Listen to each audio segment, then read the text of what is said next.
Bismillahirrahmanirrahim. Baiklah, kita lanjutkan bahasan kita.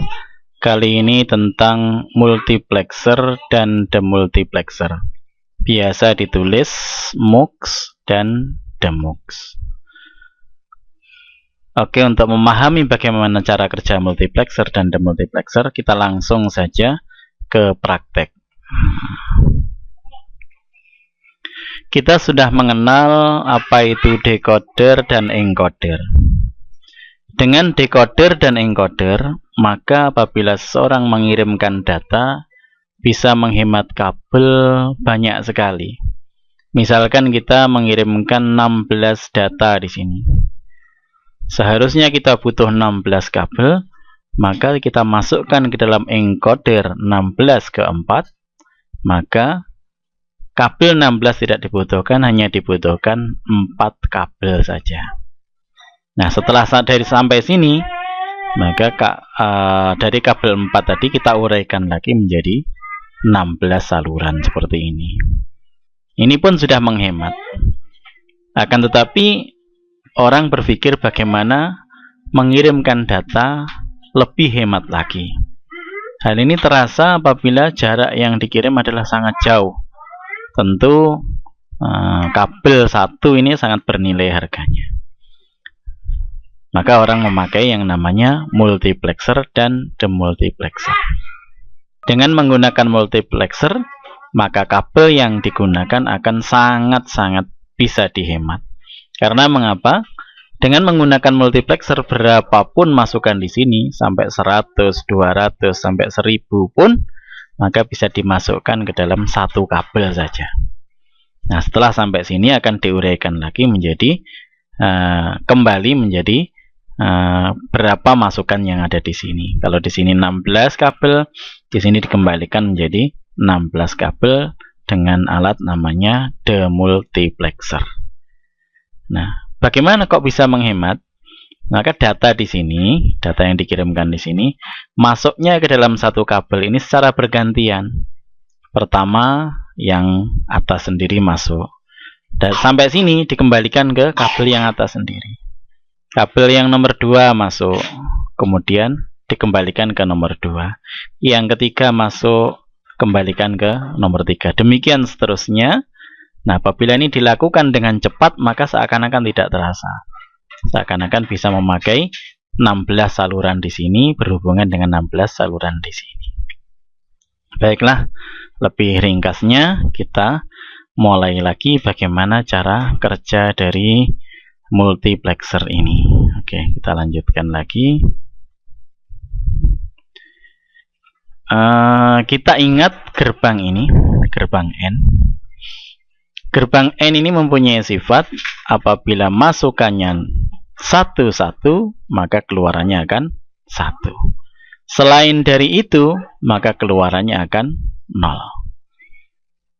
Seandainya gerbang N ini, di sini kita kasih masukan sana, keluarannya kita tarik, dan di sini kita tarik ke bawah.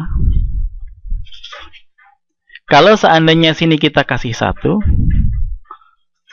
kalau di sini ada nilai 1, maka yang keluar di sini adalah 1. Sebaliknya, kalau sini seandainya nilainya adalah 0, maka keluaran di sini karena 0, 1, nilainya adalah 0 juga. Artinya apa? Kalau sini 1, sini 1, kalau sini 0, sini 0. Berarti apa? Data yang di sini akan dikirimkan ke sana. Apa adanya data yang dimasukkan akan dipindahkan ke keluaran. Nah, sekarang misalkan sini bukan 1, tapi sini ini berisi angka 0. Berisi angka 0. Apa yang terjadi? Karena gerbang N ini akan bernilai 1 jika keduanya 1, maka apabila salah satu saja bernilai 0, maka nilainya 0. Meskipun sini tidak 1, tidak 0, misalkan sini 1, maka sini akan tetap 0. maka seakan-akan data yang di sini dihalang-halangi untuk masuk ke sana, alias seakan-akan ini pintu. Kalau di sini dikasih angka 1, maka pintunya terbuka. Kalau dikasih angka 0, maka pintunya tertutup. Mungkin kalau belum bisa dipahami, bisa diulang-ulang. Jadi, kalau sini nilainya 1, maka pintunya terbuka, data yang di sini dipindah ke sana. Sedangkan kalau dikasih 0, maka data yang di sini akan dihalang-halangi atau pintunya ditutup sehingga tidak bisa lewat ke sana. Oke. Nah, dari sifat gerbang N yang bisa digunakan sebagai saklar ini, maka kita bisa menyusun gerbang N menjadi seperti ini. Nah, kita susun seperti ini. Semua masukannya di sini kita kasih masukan ke sana. Masing-masing kita kasih masukan ke sana.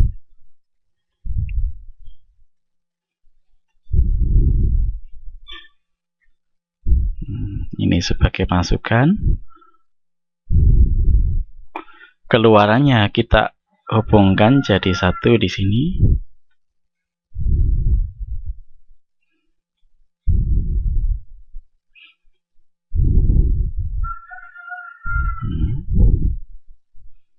Kita masukkan ke sini. Ini kita pakai gerbang OR. Kenapa? Karena sifat gerbang OR 1 saja ada yang 1, dia bernilai 1.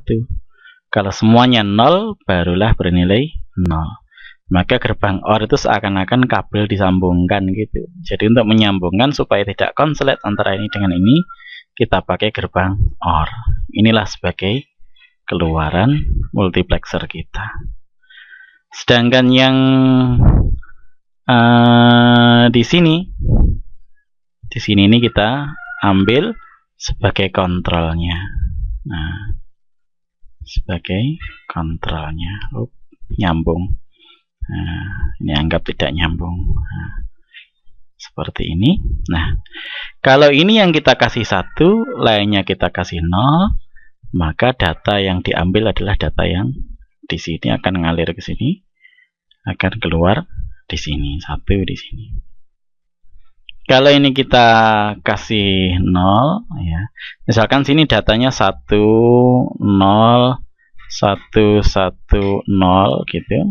Pertama kita kasih 0, nah kita kasih 1, maka ini keluar duluan. Kemudian 0, 1, 0, 0, misalkan gini. Maka data yang kedua inilah yang dikeluarkan. Sini akan keluar jadi 0. Demikian seterusnya. Sampai sini mungkin kalau belum paham bisa diulangi lagi. Jadi yang mana dikasih nilai 1, dialah yang dibuka pintunya sehingga data yang di sini akan keluar ke sana. Tentunya ini akan secara bergantian. Kalau bersamaan tentu nanti yang keluar 1 terus. Nah, makanya bagaimana bergantian. Oke, kita lanjutkan lagi. Nah, lebih lanjut, orang tidak mau membuat kontrol yang begitu banyak, maka diberilah rangkaian berupa encoder.